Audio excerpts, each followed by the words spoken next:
Prabowo sudah gila. Kabinet 48 orang dengan pemotongan anggaran 20%. Wall Street gempar. Pengumuman kebijakan mengejutkan dalam 100 hari pertama kepresidenan Indonesia telah mengguncang semua orang. Pemerintah negara berpenduduk 280 juta jiwa mengumumkan pembentukan kabinet terbesar dalam sejarah, sekaligus memotong anggaran besar-besaran. Kontradiksi ini membuat investor global panik. Analis JP Morgan menyebut ini tanda ketidakstabilan politik. Mereka mempertimbangkan penurunan rating investasi. Goldman Sachs menghentikan sementara semua proyek terkait Indonesia. Tapi tunggu dulu. Bursa Jakarta justru naik 3 hari berturut-turut. Harga nikel berjangka mencapai rekor tertinggi sepanjang masa. Yang paling mengejutkan, CEO Tesla Elon Musk berkata, Indonesia akan menjadi Arab Saudinya era mobil listrik. Dia mengumumkan investasi 100 miliar dolar AES. Apa sebenarnya yang terjadi? Konsultan strategi berpengalaman 30 tahun akan mengungkap kebenaran mengejutkan yang disaksikan langsung di lapangan. Angka tidak pernah bohong. Saya hidup dengan prinsip ini selama 30 tahun. Michael Bradley, konsultan strategi global asal Amerika Serikat. Saya telah memprediksi nasib 67 negara berdasarkan data. Alasan kedatangan saya ke Jakarta hanya satu, membuktikan betapa tidak realistisnya kebijakan Presiden Prabowo Subianto. Aneh sudah dimulai dari bandara. Pengumuman kabinet terbesar 48 orang baru saja diumumkan. Tapi orang-orang lokal justru senang. Sopir taksi tertawa lebar. Sekarang pekerjaan sungguhan baru dimulai, katanya. Dalam hati saya berpikir, mereka tidak tahu konsep efisiensi. Yang lebih mengejutkan adalah pengumuman pemotongan anggaran. Pemotongan sebesar 20%, angka yang luar biasa. Tapi kabinet diperbesar hingga ukuran terbesar sepanjang masa. Kontradiksi macam apa ini? Sejak hari pertama saya yakin. Negara ini akan menghadapi krisis politik dalam 6 bulan. Tapi ada yang aneh saat menonton berita malam di hotel. KPK menangkap pejabat tinggi Kementerian Ketenagakerjaan. Orang-orang malah bertepuk tangan mendengar berita itu. Normalnya, ketidakpercayaan pada pemerintah akan meningkat. Tidak bisa tidur, saya memeriksa data lagi. Rincian pemotongan anggaran Presiden Prabowo ternyata tidak sembarangan. Hanya kementerian tertentu yang dipotong. Saya tidak bisa memahami kriterianya. Tapi jelas ada gambaran besar di balik ini. Baru bisa tidur jam 3 pagi. Bahkan dalam mimpi angka-angka terus berdansa, anehnya saya merasa cemas.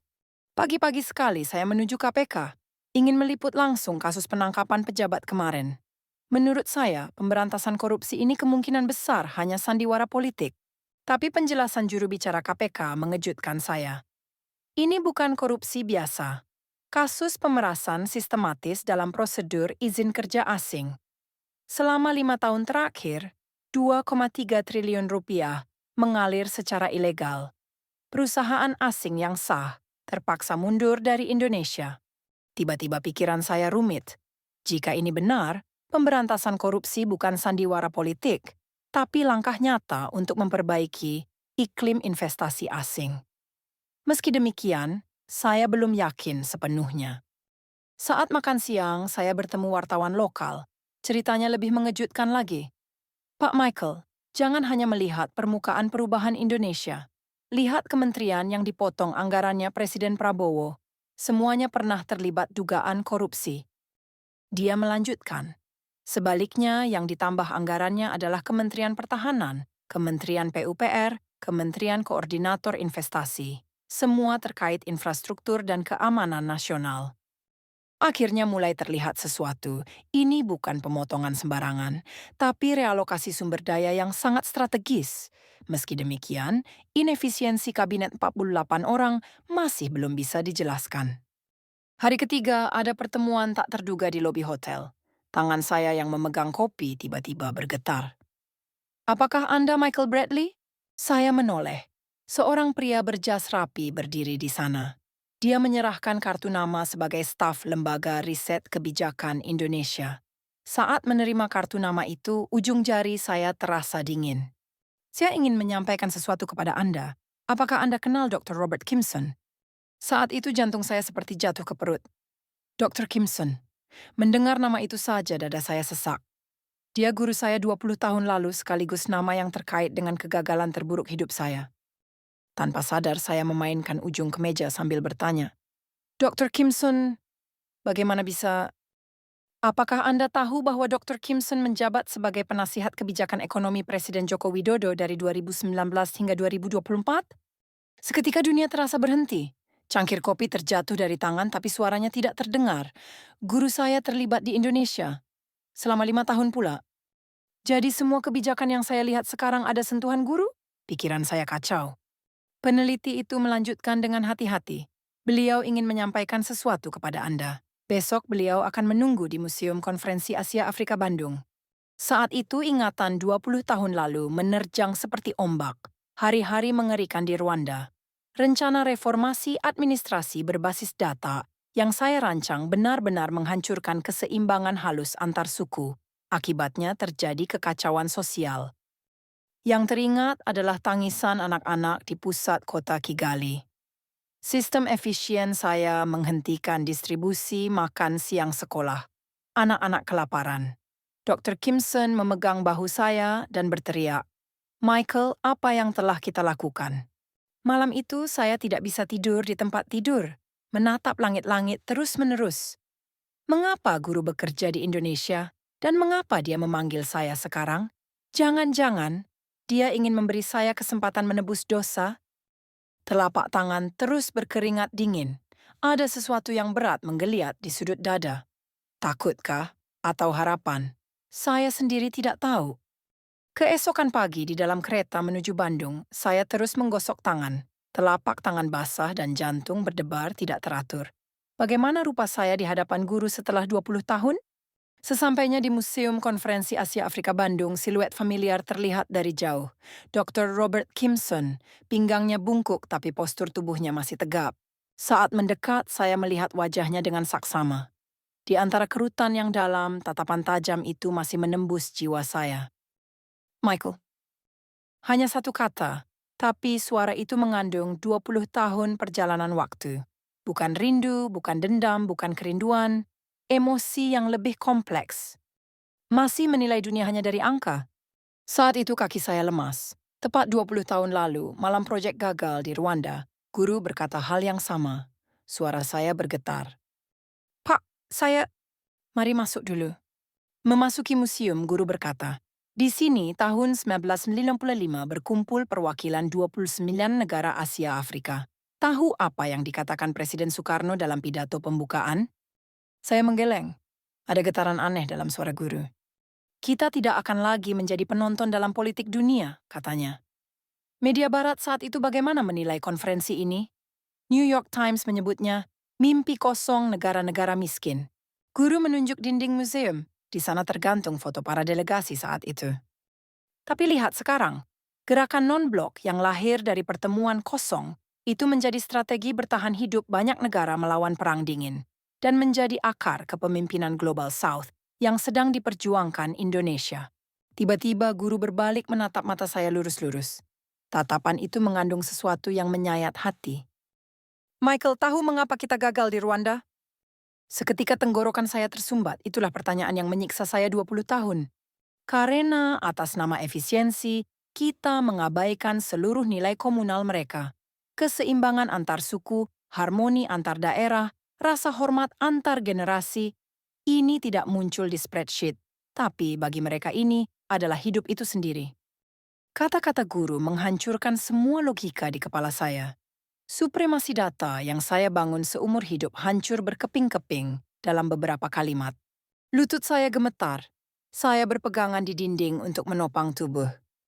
Tapi Michael, lihat lagi apa yang kamu anggap inefisien di Indonesia sekarang. Kabinet 48 orang, tampak besar dan tidak efisien. Tapi sebenarnya, ini tata kelola inklusif yang merangkul 34 provinsi, 17 suku, 6 agama, dan ratusan partai daerah. Tangan saya mengepal dan mengembang berulang kali. Setiap kata guru meretakkan keyakinan lama saya. Prabowo tidak membentuk kabinet semata demi efisiensi, demi stabilitas politik, integrasi sosial, dan yang terpenting tekad mendengar semua suara. Saat itu ada yang meledak di kedalaman dada. Rasa bersalah yang tertahan 20 tahun dan kesadaran baru datang bersamaan. Mata saya panas. Pak, jadi selama ini saya... Bukan salah, Michael, hanya tidak lengkap saja. Guru meletakkan tangan di bahu saya. Kehangatan itu membuat saya tidak tahan lagi.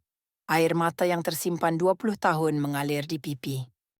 Saya membuat anak-anak itu kelaparan gara-gara sistem saya. Ya, kita berdua membuat banyak kesalahan.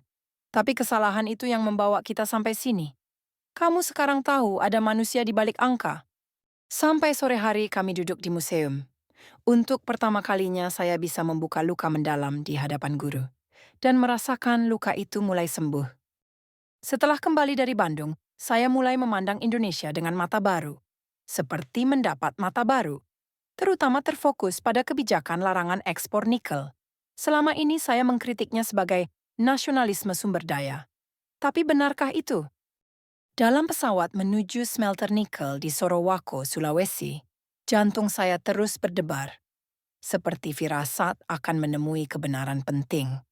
Turun dari bandara menuju smelter, pemandangan di luar jendela benar-benar berbeda dari bayangan saya. Pabrik-pabrik raksasa tertata rapi, jalan-jalan di aspal mulus, seperti melihat kawasan industri Jerman. Di pintu masuk smelter, teknisi Bayu menyambut saya. Dia mengatakan telah magang 5 tahun di posko Korea dan menjelaskan dalam bahasa Inggris yang lancar. Pak Bradley, lihat ini dulu. Dia meletakkan 2 gumpalan di atas meja, 1 gumpalan batu abu-abu kasar, 1 lagi gumpalan logam perak berkilau. Sebelah kiri biji nikel, sebelah kanan nikel mat buatan kami. Saya menyentuh kedua gumpalan bergantian, biji kasar dan dingin, tapi nikel mat halus dan berat. Sampai 2020 kami hanya jual batu ini ke Cina, sekitar $50 per ton.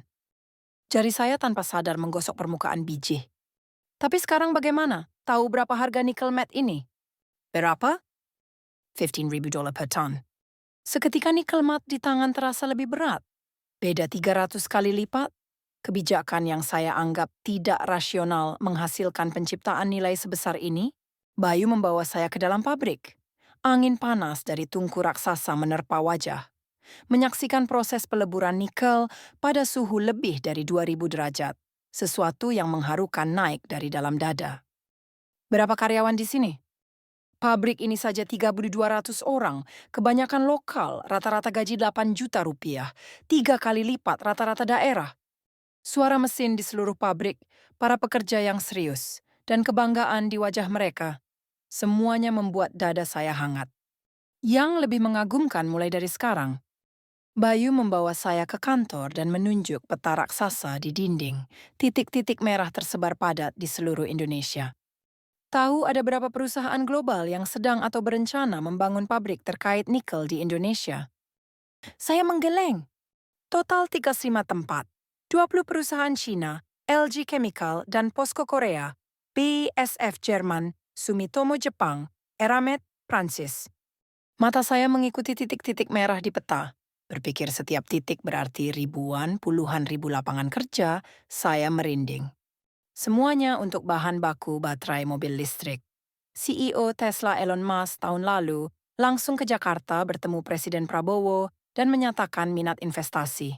Hyundai sudah mulai membangun pabrik produksi mobil listrik di Cikarang. Saat itu, semua potongan puzzle di kepala mulai tersusun. Larangan ekspor nikel bukan sekadar perlindungan sumber daya, tapi strategi cermat untuk melompat ke tingkat atas rantai nilai global. Keluar dari pabrik, Bayu berkata terakhir yang menusuk dada saya. Pak Bradley, kami bukan lagi negara yang hanya jual bahan mentah. Sekarang dunia yang datang kepada kami sebagai hub manufaktur. Visi Presiden Prabowo menjadi kenyataan. Malam itu di hotel, saya menganalisis data lagi. Tangan sedikit bergetar. Setelah larangan ekspor nikel 2019, produksi industri terkait nikel Indonesia meningkat 5 kali lipat. Ekspor naik 7 kali, tenaga kerja naik 6 kali. Kebijakan yang saya kritik sebagai tidak rasional ternyata strategi industrialisasi yang cermat dan berhasil. Getaran mengalir di ujung jari yang mengetik keyboard laptop. Hari ke-7, saya menuju lokasi pembangunan ibu kota baru Nusantara di Kalimantan Timur. Dari pesawat, Pulau Kalimantan terlihat berbeda dari bayangan saya. Di antara hutan hijau tak berujung, lokasi konstruksi raksasa terbentang seperti cetak biru kota masa depan. Tiba di lokasi dengan helikopter, saya benar-benar terpana. Di area seluas ratusan lapangan sepak bola, puluhan crane menjulang ke langit. Ribuan pekerja bergerak sibuk seperti semut. Dr. Baski Hakim, kepala proyek keseluruhan menyambut saya. Dia meraih PhD Teknik Kota di Harvard dan menangani proyek Smart City di Singapura 15 tahun. Birokrat Indonesia paling sophisticated yang saya temui. Pak Bradley, lihat ini dulu. Dia menyerahkan tablet dengan model kota 3D di layar. Memutar layar dengan jari, kota masa depan terlihat 360 derajat. Jari saya mengikuti layar semakin cepat. Saya mulai excited. Ini bukan sekadar pemindahan ibu kota, eksperimen yang sulit dicari bandingannya di dunia. Kebanggaan terdengar dalam suara dokter. Tahu betapa seriusnya situasi Jakarta. Turun 26 cm setiap tahun karena pengambilan air tanah berlebihan. Tahun 2050, 95% kota akan tenggelam air laut. Seketika tulang belakang saya merinding. Proyek yang saya kritik sebagai pemborosan anggaran ternyata masalah survival. Dokter membawa saya ke tengah lokasi. Di tengah bising alat berat raksasa, suaranya tetap jelas. Nusantara akan menjadi smart city ramah lingkungan pertama di dunia. Beroperasi 100% energi terbarukan, meraih netral karbon penuh sampai 2045. Di depan mata saya tampak instalasi panel surya. Puluhan pekerja memasang panel dengan tertib. Pemandangan itu seperti menonton pertunjukan orkestra raksasa. Berapa skala investasinya? Total $320 miliar AS, tapi yang sudah confirm saja lebih dari $80 miliar. Dokter mengeluarkan tablet lain dan menunjukkannya. Logo perusahaan investasi memenuhi layar. DP World Singapura menangani pelabuhan dan hub logistik. Masdar UAE menangani fasilitas energi terbarukan. SoftBank Jepang menangani jaringan 5G dan infrastruktur AI. Alibaba China membangun sistem e-government. Jantung saya berdebar semakin cepat. Benarkah ini terjadi di negara berkembang? Dokter membawa saya ke bukit tertinggi lokasi konstruksi. Panorama Nusantara dari sana tidak bisa diungkapkan dengan kata. Lokasi konstruksi terbentang sampai cakrawala, dan hutan lebat terlihat di seberangnya dalam harmoni. Tapi yang terpenting ini, dokter menunjuk ke arah hutan. Kami melestarikan 75% hutan yang ada, membangun kota dalam hutan, bukan menebang pohon, tapi menciptakan kota yang hidup bersama pohon. Saat itu tenggorokan saya tersumbat. Proyek yang saya khawatirkan akan merusak lingkungan ternyata menghadirkan model baru, pelestarian lingkungan. Yang terpenting adalah pemerataan pembangunan daerah. Selama ini 60% populasi dan 80% ekonomi terpusat di Pulau Jawa. Daerah lain relatif terabaikan. Nusantara akan menjadi titik awal pembangunan merata seluruh Indonesia. Mendengar kata dokter, saya terhanyut dalam perasaan haru. Pendekatan terintegrasi yang menyelesaikan masalah lingkungan, ekonomi, dan sosial sekaligus. Bukankah ini model pembangunan berkelanjutan yang saya cari seumur hidup? Matahari terbenam ke barat. Senja Pulau Kalimantan memerahkan seluruh langit. Melihat pemandangan indah itu, ada suara runtuhan di sudut hati. Model efisiensi ala barat yang saya yakini 30 tahun hancur berkeping-keping. Di tempat itu, kekaguman pada kemungkinan baru mulai naik. Malam itu di penginapan lokasi Langit Berbintang adalah yang terindah dalam hidup saya. Sekaligus malam yang membuat saya sadar betapa sempit sudut pandang saya memandang dunia. Malam sebelum kembali ke Amerika, di kamar Hotel Jakarta, saya harus mengambil keputusan tersulit dalam hidup. Laporan prediksi ketidakstabilan politik Indonesia yang seharusnya saya tulis terbuka setengah jadi di layar laptop. Tapi jari-jari saya hanya bergetar di atas keyboard. Saya tidak bisa lagi menulis laporan model seperti itu. Berpikir sampai jam 3 subuh, saya menghapus semua dan mulai mengetik judul baru. Harmoni data dan nilai kemanusiaan, analisis model pembangunan Indonesia. Sejak mengetik kalimat pertama, dada berdebar. Saya mulai menuangkan semua yang saya saksikan dan rasakan dengan jujur. Bahwa kabinet 48 orang bukan inefisiensi, tapi tata kelola inklusif yang merangkul 34 provinsi, 17 suku, dan 6 agama. Pemotongan anggaran 20% bukan sembarangan, tapi realokasi sumber daya strategis untuk pemberantasan korupsi dan industri masa depan. Larangan ekspor nikel bukan nasionalisme sumber daya, tapi rencana cermat untuk melompat ke tingkat atas rantai nilai global. Siang malam 1 minggu menghasilkan laporan 120 halaman. Mengetik kalimat terakhir dan menekan tombol save. Tenaga di tubuh terkuras habis. Tapi saya juga merasakan kebebasan yang aneh. Neraka sesungguhnya dimulai dari situ. 3 hari setelah menyerahkan laporan, CEO perusahaan memanggil saya. Wajahnya dingin membeku. Michael, ini apa? Konsultan senior 30 tahun menulis brosur promosi negara berkembang? Pak, ini yang saya pastikan langsung di lapangan. Pastikan. Jangan bilang kamu percaya mentah-mentah omongan orang lokal. Yang klien kami inginkan adalah analisis objektif, bukan catatan perjalanan emosional. Saat itu suara saya bergetar, tapi yang saya lihat jelas. Michael, pikirkan kredibilitas perusahaan. JP Morgan sudah minta review kontrak. Goldman Sachs malah membatalkan proyek berikutnya. 3 hari kemudian, syok yang lebih besar menunggu. Harvard Business Review memuat artikel mengkritik laporan saya. Judulnya, Kejatuhan Konsultan 30 Tahun, Saat Emosi Mengalahkan Data. Membaca artikel itu, tangan saya gemetaran. Kolega yang saya hormati mengkritik analisis saya sebagai tidak profesional. Bradley jelas tergilas propaganda pemerintah lokal. Kasus tipikal analis data yang kehilangan objektivitas karena terbawa emosi. Pemerintah negara berkembang selalu menjanjikan masa depan cerah. Ahli yang tidak bisa membedakannya berarti tidak qualified. Setiap malam sebelum tidur saya membaca komentar seperti ini sambil meragukan diri. Jangan-jangan saya benar-benar tertipu, sampai karir 30 tahun runtuh dalam sehari karena judgement yang salah. Yang terberat adalah pandangan keluarga. Istri tidak bilang langsung, tapi saya merasa dia menganggap saya sedang mengalami krisis paruh baya. Anak saya yang mahasiswa bertanya dengan wajah khawatir, "Ya, cerita tentang ayah ada di internet." Sebulan kemudian, akhirnya perusahaan menawarkan pensiun terhormat. Pada dasarnya saya dipecat.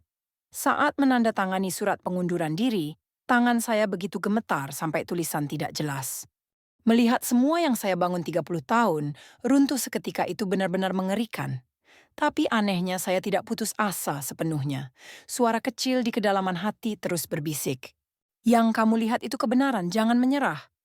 Jadi saya terus menulis. Di blog, website pribadi, media sosial, saya terus sebarkan kebenaran yang saya saksikan di Indonesia. Meski harus bekerja part-time malam di gudang Amazon untuk mencari nafkah. 3 tahun berlalu, saya bukan lagi konsultan sukses Wall Street. Dari apartemen kecil di New Jersey, saya mencari nafkah dari kelas online dan terjemahan. Secara ekonomis sulit, tapi anehnya hati tenang. Yang terpenting laporan saya menunjukkan dampak tak terduga. Awalnya semua kritik, tapi seiring waktu, suara-suara yang mendukung analisis saya mulai bermunculan. Yang pertama adalah Profesor MIT. Profesor Ravi Patel dari Fakultas Ekonomi Pembangunan mengutip laporan saya dalam makalahnya.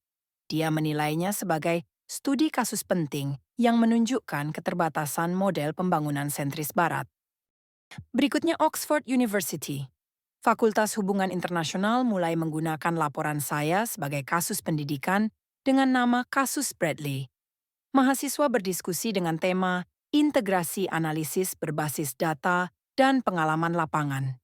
Tapi yang paling membahagiakan adalah respons dari negara berkembang. Minggu lalu, ekonom muda Nigeria mengirim surat panjang. Profesor Bradley, saya Adele Okoye mengajar ekonomi pembangunan di Universitas Lagos. Membaca laporan Indonesia Anda, saya sangat terharu. Kami juga lelah dinilai dengan standar sepihak Barat. Berkat Anda, saya berani meneliti model pembangunan unik Nigeria. Surat seperti itu datang 3-4 kali sebulan, dari Kenya, Bangladesh, Peru. Saat menyadari rasionalitas cara berbeda yang saya temukan di Indonesia menyebar ke seluruh dunia, dada saya bergetar. Baru-baru ini terjadi hal lebih mengagumkan. Harvard Kennedy School meminta saya ceramah khusus. Universitas yang 3 tahun lalu mengkritik saya. Masuk auditorium, tangan saya mulai bergetar lagi. Harus bercerita di depan 200 penonton. Tapi begitu memulai kalimat pertama, rasa tegang hilang. Saya orang yang 30 tahun hanya percaya